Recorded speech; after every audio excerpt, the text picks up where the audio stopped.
Hello guys, welcome back to another episode of English Guy Wastes a Lot of Money on Old Jeep Junk. How are you doing today? Thanks for you who have subscribed this week, it's much appreciated, and also those guys who have let other people know about subscribing to this channel. It's really good, guys. The subscription's going up, so that's really helpful, so thanks a lot for that. Also as well, guys, as you guys know, this is a project which needs a lot of parts. So if you're out there and you've got any spare Jeep parts or anything like that that you wouldn't mind selling on to me or donating to the project so that we can get this Willys MB moving along, that would be really appreciated, guys. You know, because I spend a lot of time browsing eBay and trawling parts sites and things like that, looking for parts. So it's a hard job. So if I can get any assistance from you guys, that would be really appreciated.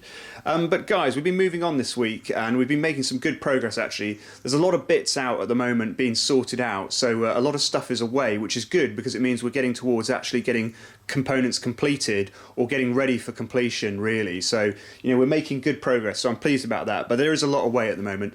But just some things then, guys. The bell housing got replaced, so we've got another one here which looks good. Just a little cursory glance around it. I haven't seen any cracks or anything like that. It's been a bit rusty and blasted and things like that by somebody, but it's not looking too bad. So we've got a replacement bell housing, which is excellent. We've also got, hiding away in here, another differential, and again on first glance, guys, that looks nice. So that means that axles are pretty good then, so we're moving on with that. The next bit on the agenda then, guys, is the block is still out being crack repaired, and you can see these photos here. We'll just run through these then.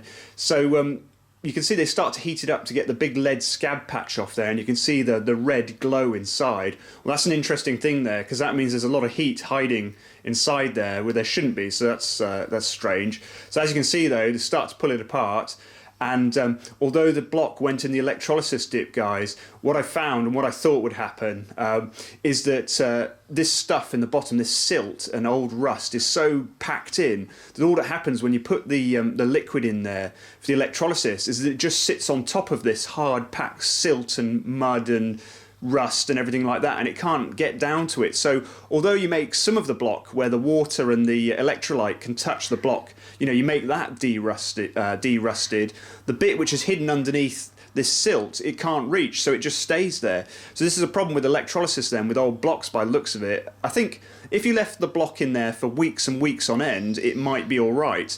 But months maybe, it would slowly get rid of it all. But you need some other way to get all this silt out so that you can get the coolant all the way around these cylinders. So what I was going to do when it came back was pour in some acid, one of the acid mixes, and let it dissolve that stuff out the bottom there and see if that worked. But as you can see here, what's happened instead is as they pulled the side off where it's cracked, all that gunge, they've just managed to pull it out, so that block is now completely de-rusted, which is really good. So that's one way of doing it, smashing a hole in the side and pulling it all out. But you can see there it's a big patch which has come out, and another crack formed when they heated it up, but they said they expected that, so that's good. And then they've got to put another piece of cast iron in place where that big bit's been removed and weld that in, and that's happening at the moment then, guys. So hopefully I'll be able to show you that shortly, how that repair has gone then. But you can see it's a big job repairing the crack like this, and it's better than the lock and stitch then, because they've had to remove that whole area, and also they've managed to get all that rust out. So this seems to be good, but you never know, he might get back to me and say, oh dear, it hasn't gone very well. So we'll see about that, guys. So we'll take the steering gear apart then, guys. It's interesting because it's a mix of Willys and Ford parts, this. The interesting thing about it is it's got Ford tie rod ends on it, which is pretty cool actually.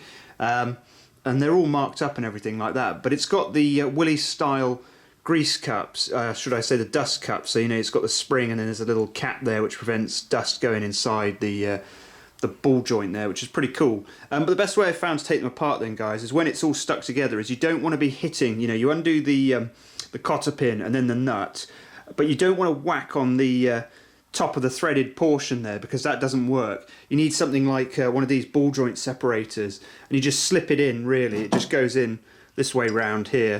This end pushes on the bottom end there, pushes on the threaded portion, and this bit holds against the ball there. And then you tighten up the bolt there, and that just separates it with a big bang, and it works really well, guys. Perhaps with a bit of heat in the end as well then, just to ease it out, guys. We'll start getting these bits out then and start separating them. It just goes on like that, guys. Then you tighten up that bolt, and it pushes down the top lever and pushes it out, you see. So it's much better than hitting it, which doesn't work. It just causes it all to bend and everything. You need this long, slow force on it. So let's tighten him up then, and hopefully he'll just pop off.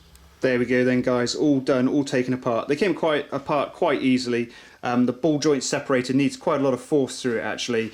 And I found on one of them, just had to get it all, you know, really tight, and then just a little bit of heat into the end of the tie rod where it goes on the crank here. So just a bit of heat in here allows this to expand, and then the pressure just causes it to allows it to push itself out, so it comes out with quite a bang. So just be aware, you might need a bit of force, but a little bit of heat is your friend.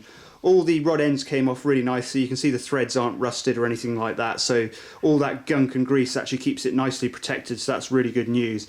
Again, when you're separating these guys, a bit of heat on here allows this to expand a little bit, which allows it to come off the threads. You know, if you imagine it's tight, allows it to come off the threads, so you can just unthread them. So heat and penetrating oil is your friend as normal then. So these bits are all ready for the blasters then, guys. Lovely forward tie rod ends. They won't be blasted because you don't want grit and bits and like that. But I'll hold on to those. I'm not sure what to do with them at the moment. Probably keep them for another GPW project in the future, as they're nice usable ones. So yeah, I'm pleased with that, guys. Good forward rod ends. That's nice. So prop shafts, guys, they come apart quite easily actually. So the top one's already been done. You can see on the end here, this is the dust cap which holds this yoke onto the shaft here. So you know, you can move the yoke up and down, but it gets stuck by the end here. So there's a couple of tabs on it which you bend off. You know, it's holding on there, so you bend them up and then you gently pry him down, and he comes off, and he would have a cork gasket in there to prevent crud getting in the splines, right? And then you can just pull the end off.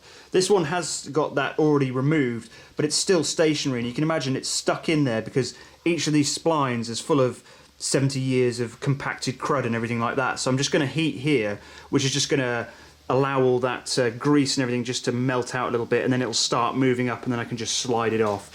Getting the ends off the joints is a little bit more of a difficult problem, but we'll have to come to that to another day, because I need some soft jaws for the vise before I put these in the vise, because otherwise, you know, whacking on them damages them. So we need some soft jaws for that. So let's get a little bit of heat in here and get this guy to come off.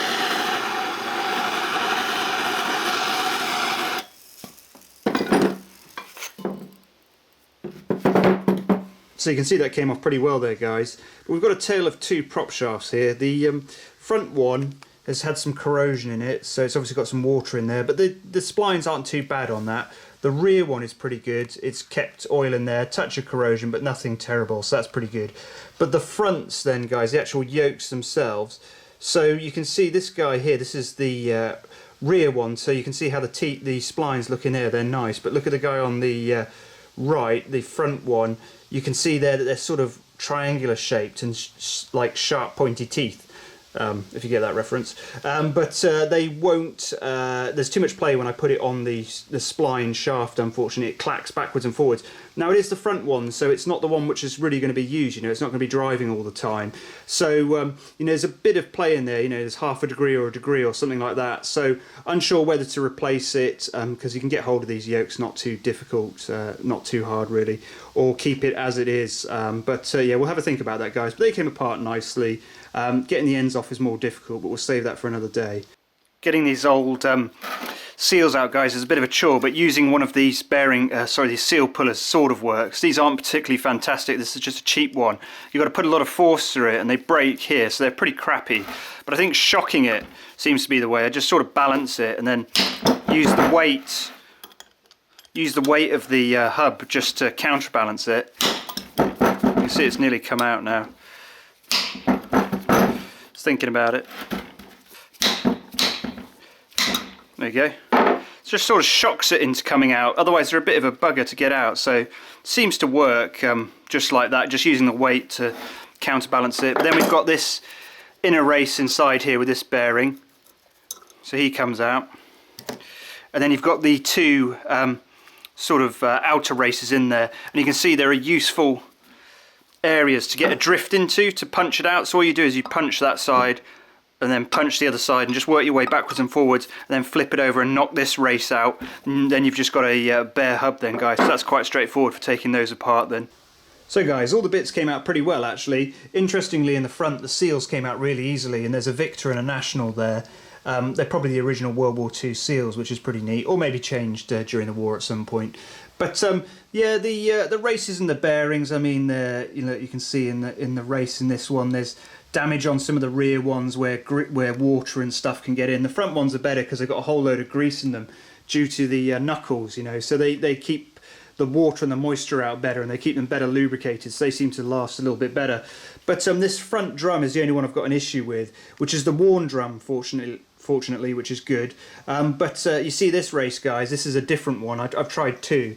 This race can rotate within its housing there, which is annoying. It looks as though it's been staked previously. There's divots in the outer housing there. But yeah, probably be replacing this drum then, as it's got that wear and it's got this issue with the race here. So if anybody's got a nice spare drum in the UK they would like to go on the project, contact me. That would be fantastic. Guys can help me out to sort out a new drum for this.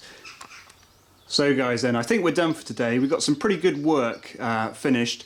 I got prop shafts separated and had a look at those. The drums are all checked and everything, and they're all separated now. Have to think about that one there, the damaged one, and see what we're going to do about that. But that's all good. And we've got some other bits and bobs done as well. Started working on this axle, took it apart. This is the front axle, and it looks pretty good to me. It is the front axle, so it doesn't do much duty unlike the rear. And this is its differential here. It looks like some of it sat in water for a while, so some of the teeth have got a little bit of pitting on them. But the backlash on this was double what it should be in the manual, and the wear and everything looks pretty nice. These teeth look pretty good, so I think this differential worked well for a front differential, which is good news. And then the rear that I got sent is here, and it looks and feels pretty good. This is a 43 dated one. The spider in the centre has no play in it as far as I can tell, and then the teeth all look pretty good to me, to my untrained eye. So I think these are going to be good differentials then. The rear one seems better than the front, which is excellent because that's the one that will be doing the work, and the front one still seems pretty good usable for our Jeep. So yeah, I think that's pretty good, guys. Pleased with that. So hope you enjoyed those little roundup bits. Next time, guys, we've got a whole load of parts coming back. The block should hopefully be finished. Parts which are getting straightened should be coming back. And some other bits that I've had delivered to me as well. So we'll look at all that exciting stuff. But until next time, guys, that's it. I hope you enjoyed that. Like and subscribe as normal. Tell everybody about the project, and we shall be able to produce an MB at the end of this, hopefully. So thanks a lot, guys. See you next time.